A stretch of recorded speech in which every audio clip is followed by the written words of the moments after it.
Hey, donc salut à toutes et à tous les amis, donc on va parler ensemble du dernier épisode de Boruto. Et encore une fois, une critique assez rapide, assez simple, assez efficace. Parce qu'il ne se passe déjà pas grand chose dans l'épisode, parce que c'est beaucoup sur Himawari et Boruto. Et il y a encore une fois pas mal de choses qui me dérangent, je veux dire que je râle beaucoup sur cet arc là de Urashiki, de la protection de Shukaku. Mais il faut vraiment en parler. Ce qui me dérange en soi, c'est deux choses. La première, c'est que Boruto soit allé à Suna pour retrouver Sasuke afin que Sasuke l'entraîne. On est vraiment parti de ça au début. C'était vraiment le Boruto qui en avait marre que Sasuke l'ignore, que Sasuke ne fasse pas d'entraînement avec son élève.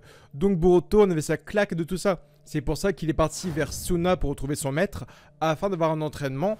Et une fois qu'il a retrouvé Sasuke, une fois qu'il est rentré à Konoha, il n'y a eu aucun entraînement. C'est-à-dire qu'en fait, l'histoire de Suna, ça lui est complètement passé. Et donc maintenant qu'il a Sasuke devant les yeux, il lui demande aucun entraînement. Et du moins, il n'y a aucune notion d'entraînement non plus, parce que vous pourriez me dire que ça a été fait à côté pendant une légère ellipse. Mais même pas, il n'y a même pas eu une notion d'entraînement pendant un laps de temps avec Sasuke. Donc c'est une première erreur qui a tendance un peu à me fâcher. La deuxième chose, c'est que Boruto a éveillé une seconde fois le Jogan, mais également ce fameux Kama qu'il a sur la main.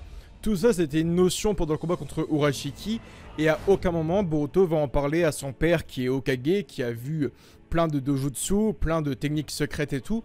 Il n'en parle pas non plus à Sasuke. Ça, c'est un autre truc qui a tendance vraiment à m'énerver, c'est que Boruto a le Kama depuis l'épisode 66 à 69 environ, et on est maintenant à l'épisode 125, et à aucun moment il va faire des recherches ou interroger ses parents pour savoir ce que ça pourrait être.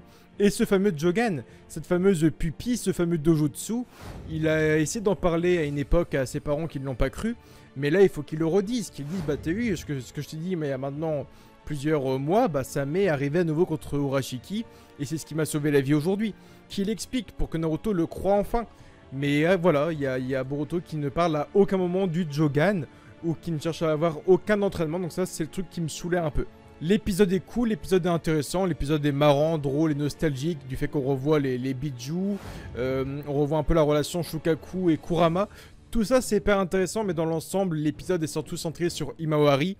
On avait vu quelques images, on avait vu quelques petites synopsis et résumés. On avait vu que Himawari allait éveiller à nouveau son Byakugan. Donc on va surtout aujourd'hui parler de Himawari, donc de cette capacité Yuga qu'elle possède. Et quel est son niveau à côté par exemple de Hanabi, de Hinata ou même Neji au même âge? Quel est l'avenir de Himawari? Va-t-elle briller dans Boruto? Et est-ce qu'elle risque d'être exposée à des dangers dans le futur? Le risque de danger, c'est hyper intéressant parce qu'en fait, Himawari ne sera peut-être sûrement jamais menacée par un danger d'un autre pays. Dans le sens où les Uchiwa, les Hyuga ou même les possesseurs de Rinnegan étaient visés à l'époque de guerre parce qu'ils possédaient justement des dojutsu importants, légendaires et extrêmement puissants. Comme par exemple, je prends le cas de Ao qui a tué un membre du clan Hyuga et qui a volé sa pupille sur le cadavre. Donc Ao a récupéré la pupille de l'un de ses adversaires et possédait après un Byakugan qu'il utilisait en combat, ce qui est hyper intéressant. C'est aussi le cas par exemple de Danzo Shimura qui lui a fait une belle collection de Sharingan. Mais ce qui est intéressant, c'est que Himawari, elle ne sera absolument jamais visée pendant les époques de guerre ou pendant les grands fléaux, parce qu'en fait la pupille de Himawari est bleue, donc un bleu complètement banal. Elle devient blanche pour devenir un Byakugan et elle redevient bleue après. Et pour l'instant, c'est la seule Hyuga qui peut faire ça, qui a cette capacité aujourd'hui. C'est le premier Hyuga métis, parce que c'est une liaison entre Hyuga et Uzumaki. Et donc elle a les yeux carrément de son père, mais la pupille bleue de Naruto devient blanche comme sa mère pour redevenir bleue. Donc c'est hyper intéressant. Déjà, on peut se dire que Himawari n'aura pas ce souci pendant les guerres si elle venait à revenir. Parce que si on voit Himawari, on n'aura pas l'idée de se dire tiens, on va voler ses yeux, parce que selon les ennemis, ce sont des yeux complètement simples et banals. Après, le potentiel incroyable de Himawari me perturbe aussi. On ne sait pas quel âge elle a exactement. On sait qu'elle a entre 7 et 9 ans, grand maximum, parce que Boruto a, on va dire, 13 ans environ, si je ne me trompe pas. Donc Himawari doit avoir entre 7 et 10 ans, grand maximum.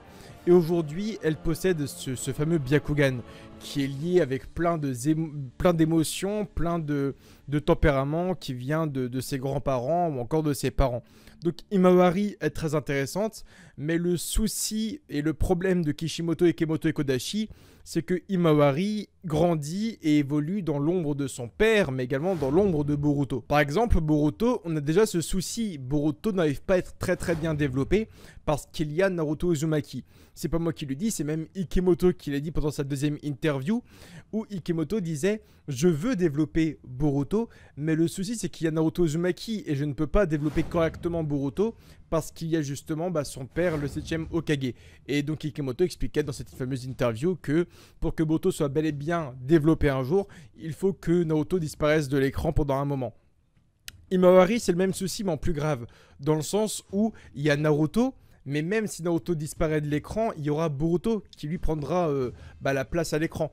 Et la série ne s'appelle pas du tout Himawari. Pourtant, Himawari, c'est une fille que j'adore. Elle est mignonne à souhait, elle est hyper cute. Elle a le tempérament de Kushina Uzumaki. Ça veut dire que des fois, elle a ses pertes de contrôle, elle devient un peu folle, un peu tarée et tout. Ce qui fait énormément penser à l'ancienne Kushina. Elle est douce, comme sa mère Hinata. Elle ressemble beaucoup à Boruto. Elle a vraiment la fusion parfaite de Hinata, Kushina, Boruto. Elle est agréable au possible, elle est tellement mignonne.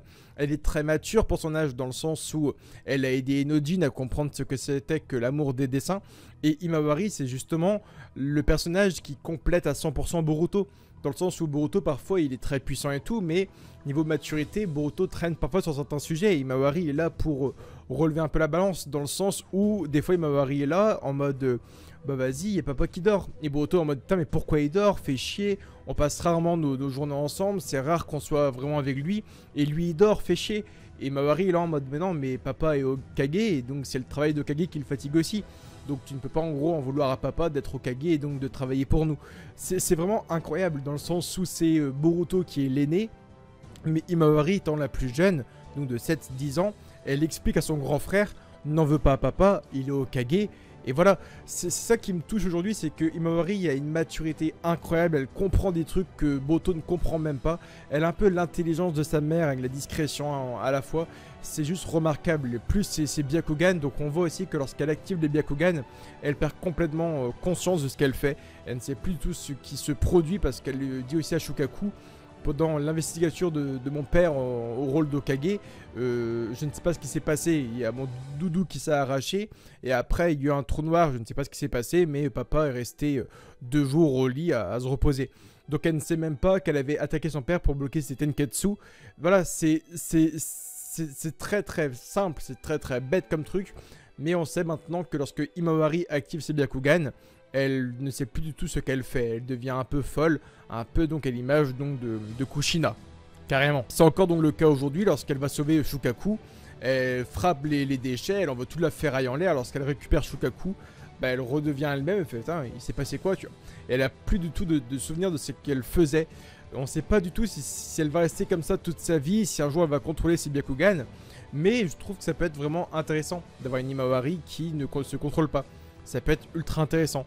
Tu peux avoir ce petit côté, cette petite odeur à la Super Saiyajin selon moi. Dans le sens où les Super Saiyajin, lorsqu'ils perdent leur calme, lorsqu'ils deviennent vraiment en colère, lorsqu'ils perdent le contrôle, ils sont dans une rage folle et les Super Saiyans font des dégâts monumentaux. Himawari peut être très douée en tant que Kunoichi, mais lorsqu'on la trouble, lorsqu'on la traumatise, là, elle va activer ses yeux, ses Byakugan, ses Dojutsu, perdre complètement le contrôle sur son corps, détruire ses ennemis et reprendre connaissance lorsque ses ennemis seront morts. Un peu à l'image par exemple aussi de Nagato qui avait activé les Rinnegan, il avait tué le mec et après il avait repris connaissance et il sait plus tout ce qui s'était passé et tout. Ça peut être très stylé de l'Himawari comme ça. Après connaissant les développeurs, connaissant les réalisateurs et animateurs, je pense qu'un jour elle contrôlera ses Byakugan, mais je trouve que ça peut être aussi intéressant d'avoir une Himawari qui peut perdre connaissance, perdre contrôle sur son corps à n'importe quel moment, détruire ses ennemis, et là revenir à elle et faire putain il s'est passé quoi tu vois. Ça peut être cool, parce que dans un sens lorsque Himawari active ses Byakugan, lorsqu'un Hyuga active les Byakugan, on se dit ok c'est cool, mais si on voit demain Himawari qui avec les yeux bleus en train de trembler, elle baisse la tête, et là on voit que les yeux blancs apparaissent, on se dit putain merde, elle a perdu le contrôle sur son corps, ça va être du sale, ça va être très violent tu vois. Et on aura ce frisson de se dire putain, elle a perdu le contrôle. Et ça peut être ultra kiffant. Après, au niveau du potentiel génie, on va dire, je pense que Neji sera toujours le premier, suivi de Hanabi. Et je pense que là se trouvera Himawari. Dans le sens où je ne pense pas que Himawari surpasse par exemple Neji ou encore Hanabi. Parce qu'Hanabi a éveillé ses Byakugan très très tôt, elle a appris le Taijutsu Yuga très très tôt. Et Neji était vu comme un génie très très tôt dans le clan. Hinata sera vraiment dernière sur le quatuor selon moi. Mais je pense que Himawari est devant Hinata. Même si Hinata contrôlait ses Byakugan sûrement à cet âge-là. Himawari a ce pouvoir, lorsqu'elle perd contrôle, elle devient juste complètement folle. Et c'est ça qui est intéressant. Le pouvoir intéressant selon moi aussi, c'est le fait que Himawari soit l'ami des Biju, l'ami des démons à queue. Dans le sens où Boruto, lui, apprend ce que c'est que les démons à queue. Les Biju, il en parle avec son père de Kurama ou même de Shukaku. Mais Boruto n'est pas trop ami avec eux. Boruto n'a jamais vraiment parlé avec Kurama, il n'a jamais vraiment parlé avec Shukaku. Il a parlé avec Shukaku, mais c'était vraiment dans le sens, voilà, je t'aide, tu m'aides, voilà, point, on ne parle pas plus. Himawari, elle, a ce potentiel comme Naruto de devenir amie avec les Biju. Et donc Himawari pourrait vraiment avoir un lien dans le futur avec les démons à queue. Et je pense que via ça, on a aussi un flash forward assez intéressant. C'est Himawari qui dit à Naruto, est-ce que papa, on pourrait un jour rencontrer Kurama? Est-ce que je peux moi aussi un jour rencontrer le démon renard à 9 queues? Et son père dit non, Kurama n'est pas trop comme ça, il dort beaucoup et Kurama n'aime pas trop sortir, il n'aime pas trop les humains de base. Et c'est intéressant, le fait que Himawari aujourd'hui dise papa, est-ce que je peux rencontrer Kurama? Et qu'ils disent non. Je pense qu'un jour ça arrivera. Je pense qu'un jour Himawari rencontrera Kurama.